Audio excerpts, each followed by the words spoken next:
Hi friend, నమస్తే. నేను మీ లక్ష్మణ్.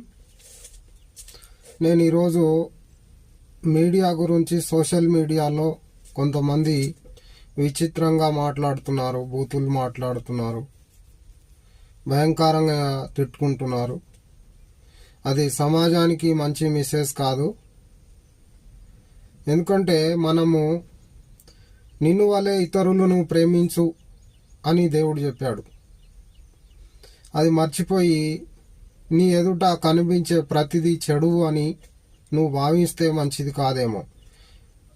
సమాజంలో చెడు మెసేజ్ వెళ్తుంది. ఈ జనరేషన్కి అదే అలవాటు పడిపోతారు. అది కాకుండా మనము కొన్ని చరిత్రలు చదివినటువంటి వాళ్ళము. మదర్ తెరీసా తన ఎదుట కనిపించినటువంటి ప్రతి వ్యాధిగ్రస్తుని బాగు